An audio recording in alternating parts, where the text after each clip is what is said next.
What up? What up? What up? Thank you for tuning into this episode of Reds Weekly Recap, presented to you by Impact Sports Cincinnati. My name is Chris Ast. Here, I wanted to wait about a week or so.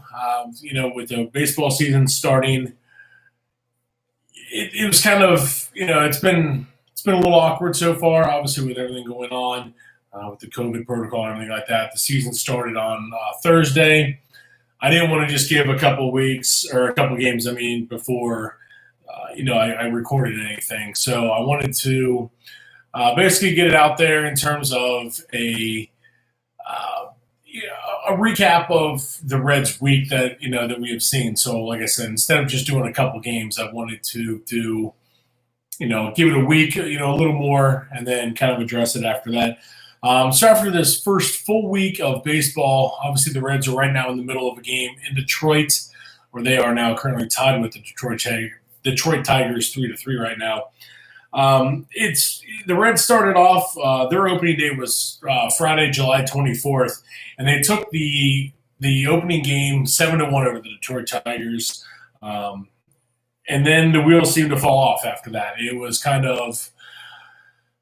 it's been a mess. It's plain and simple. The season it's been relatively difficult to watch. Obviously, baseball fans, we've been kind of accustomed to this, and it just continues. Right now, the Reds are currently 2-6. Right now, they are in the middle, like I said, of a doubleheader right now in Detroit. They lost 2 or 3 to Detroit to start off the season at home, and then they were set for a 4-game series against the Chicago Cubs, and they lost 2 of 3 of those, with the final game of the series being that was delayed. It was postponed, so it's set up for a later doubleheader. And then yesterday they were postponed, yesterday they were postponed, but then Friday they lost 7-2 to the Detroit Tigers. This has been quite the interesting season for the Cincinnati Reds. Plain and simple. This team is completely they're baffling. This is one team that you watch and you think, okay, they are going to. There's a lot here for them to make a run. Instead of looking at the standings right now, like I said, they're 2-5. According to MLB, the standings here, they're 3.5 games back, and I don't see that being. I could have sworn they lost another game, but I could be wrong on that one. Let me double check my math here. No, they have lost 5. I was incorrect. So they are 2-5. I apologize. So they are 3.5 games back. They got a chance to make up a couple games here.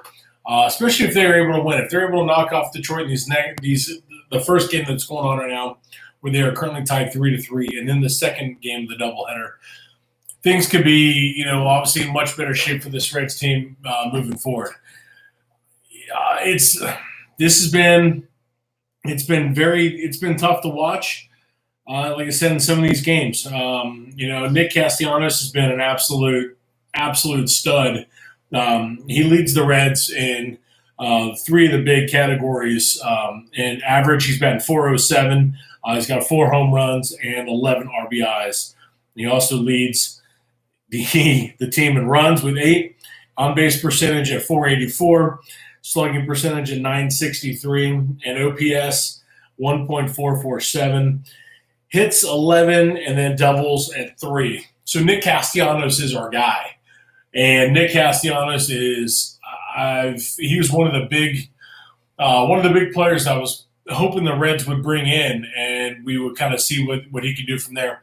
Obviously, adding Mike Moustakas was huge. Mike Moustakas has been simply phenomenal for this club as we continue to move forward in this season, and that's what we're seeing here right now.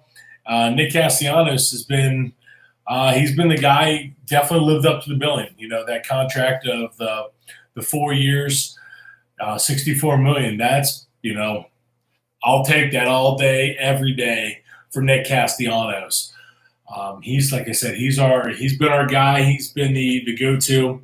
In terms of pitching, Sonny Gray's our guy. Sonny Gray has been he's lived up to all the hype for this team and continues to carry this club as we as we watch them move forward during this 60 game sprint. This is what it's all about.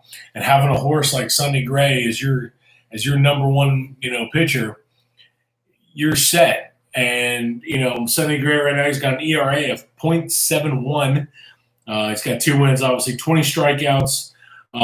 His WHIP is 0.55. His batting average against is .098, and he's thrown 12.2 innings, so 12 and 2/3 innings. I mean, he's lived up to all the hype that we've had moving forward into this season. That Sonny Gray was our guy, and that's what we're seeing here, and that's what we need to continue to see from Sonny Gray, because everything else is going to continue to fall into place, hopefully. Obviously, the bullpen has been where it's been completely and utterly disastrous for this team.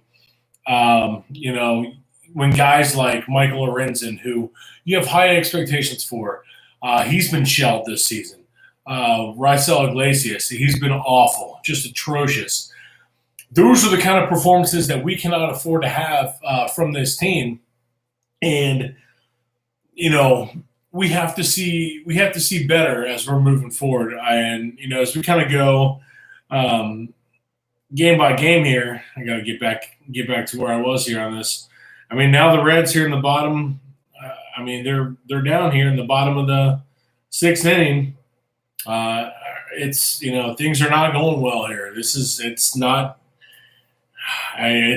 very, very frustrating. So let's get to the first game here of the season. Let me get back here to the recap there. Mike Moustakas was the man. Let me pull it up here. This has been nothing wants to work for me here in terms of my technology. Mike Moustakas was, like I said, he was the guy to lead off the season for us. He was 3 hits, 4 RBIs. He did have a 2-run home run, and then couple seasons, like last year was pretty rough for Joey Votto, and he, per se, because he knows. Then the Reds follow up on that Saturday, the 25th, and lose 6-4. They lose 3-2 to end the series on that Sunday. Those were 3 games that the bullpen cost the Cincinnati Reds. They wasted phenomenal pitching performances from Luis Castillo and then Trevor Bauer. Those are performances you can't afford to have.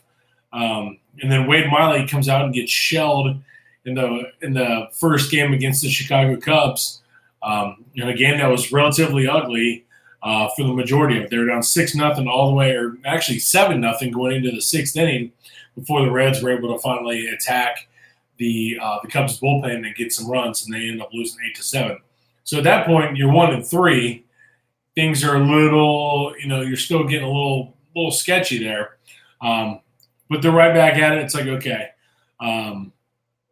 I just had an alert saying the Reds were down 6-3, but now Shogo Akiyama singles and put the Reds ahead 4-3. So, God only knows.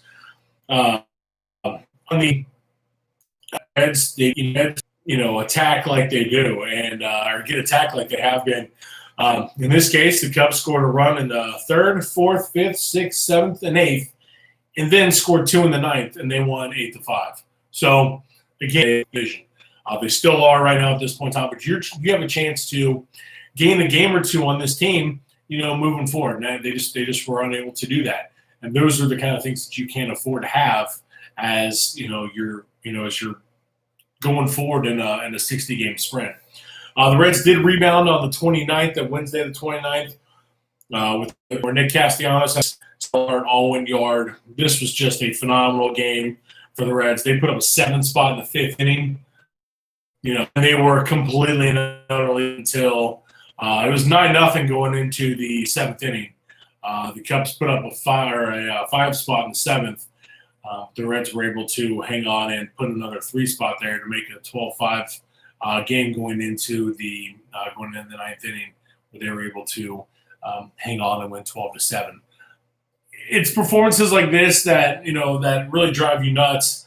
And then on Friday the 31st with Luis Castillo, like I said, Castillo's your guy, and you drop a game 7-2. A game wasn't very Luis Castillo, who you expect obviously a lot better from. You can't be giving teams games like this like they did. Those are the things you can't afford to have happen. However, the Cincinnati Reds did. They were dealt a little bit of blow after the first couple games, or after the first game really, because Mike Moustakas was scratched along with Nick Senzel. Moustakas was not feeling well, obviously with the coronavirus and everything like that. Things were kind of thrown into in a complete total spiral when Moustakas was scratched before game time. Same with Nick Senzel. Then you're shuffling pieces. This has not been a fun season really for anybody to deal with. Just with a lot of the things that's out there for some of these managers, and the Reds obviously had to deal with it. And now Joey Votto, he self-reported some symptoms that he wasn't feeling very well, so he's been placed on the injured list. Obviously, pending results from COVID tests. So we'll see what happens with that. But the Reds did go without. They went without Senzel and Moustakas for 4 games, and you saw 4 losses. When Moustakas comes back and Senzel, boom, they go yard in a 12-7 victory over the Chicago Cubs, where it was a big, big game, and the Reds were able to come through and get it done. So this is tough. The Reds do come back. After tonight's game, they do come back and face the Cleveland Indians for a 2-game set. First game tomorrow at 6:40, and then following the Tuesday at 6:10. Then they have 2 against Cleveland, and then 3 against Milwaukee. So by the time we review this week, you will have 4 games against Cleveland, and hopefully 2 against at least 2 at this point. When obviously at the time of the recording, we'll see how it'll go, with the Reds. So we're going to be looking, hopefully, with the weather, at least 6 games, maybe, we'll see. We'll find out. Maybe 7 games, who knows, depending on what happens with this doubleheader. But again, obviously with everything going on, this has been quite the interesting season. Very, very difficult. But baseball's back. Hopefully it's going to be here for the long run. Hopefully everything, gets, fixed here in terms of the coronavirus and everything like that. But right now, the Cincinnati Reds, like I said, they are, in terms of the standings right now, 3.5 games out behind the 6-2 Chicago Cubs, who have a run differential of +9. Milwaukee's 3-3. The Cardinals are 2-3. Obviously, the Cardinals now are dealing with the coronavirus stuff, so we'll see how that's going to go. They had to cancel a couple games here with Milwaukee, so we'll see how all of this is going to play out. Obviously, this is brand new for everybody, but one thing there that you can find comfort in is the fact that in terms of the standings. However, with it being a couple games back, it's not going to be.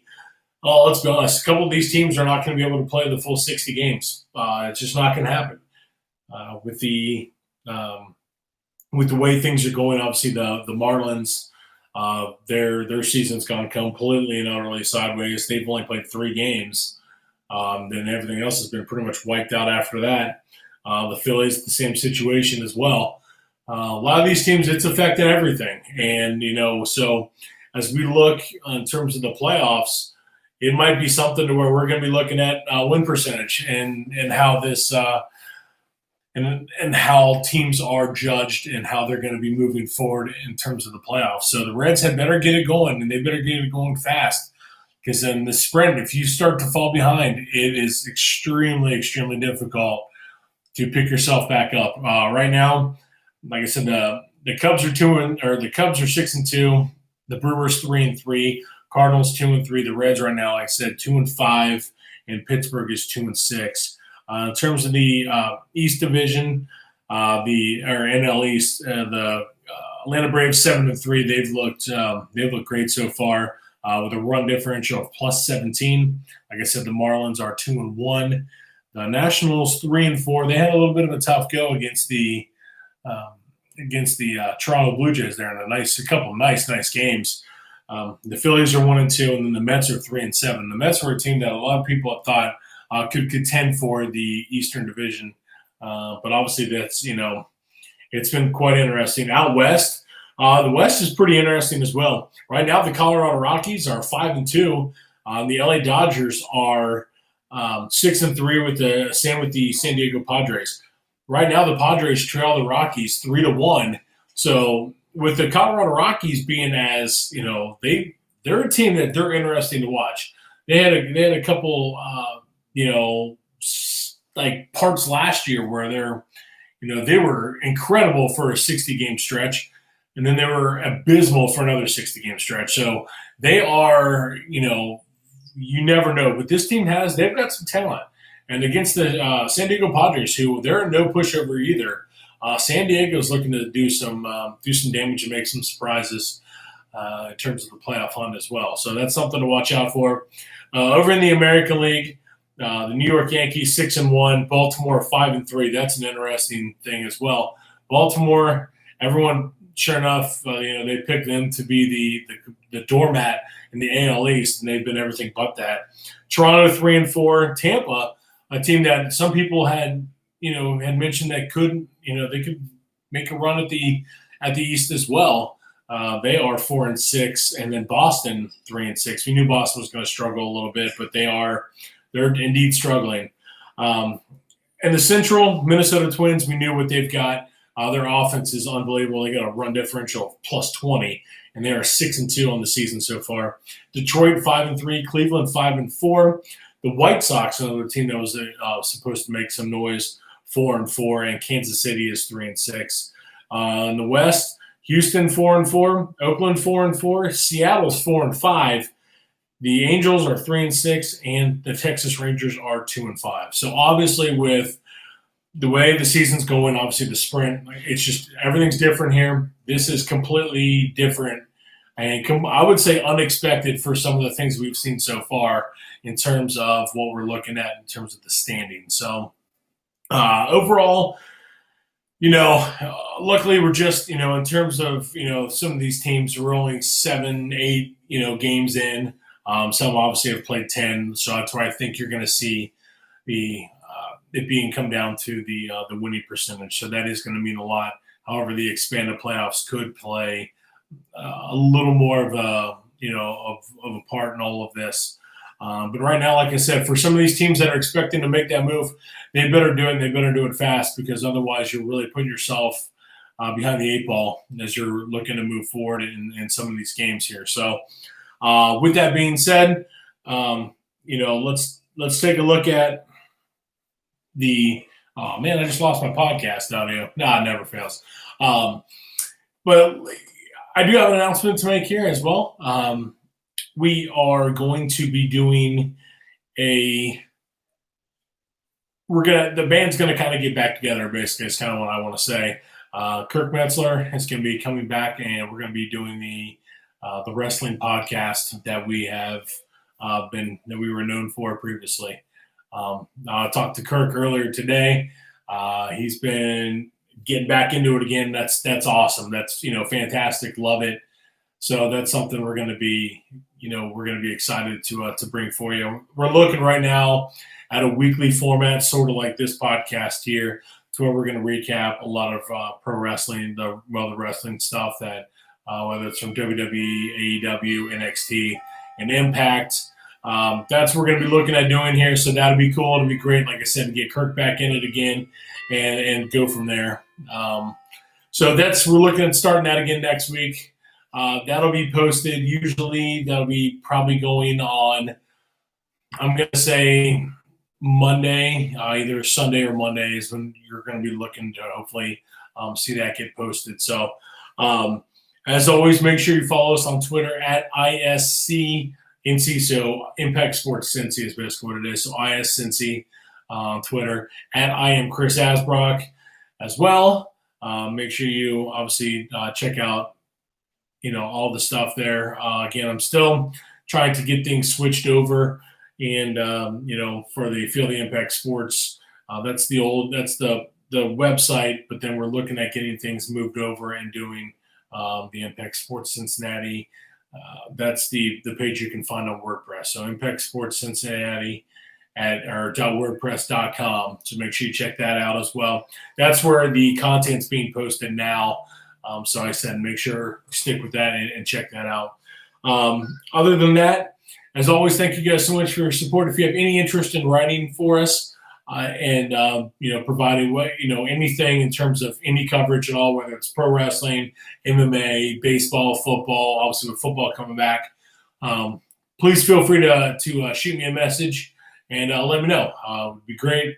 Like I said, hopefully we're going to be getting, like I said, more of these podcasts going here to where we're going to be able to get this stuff going. So, as always, thank you guys so much for your support. It truly means a lot. And I hope everybody has a fantastic rest of your weekend, and we'll be back next week.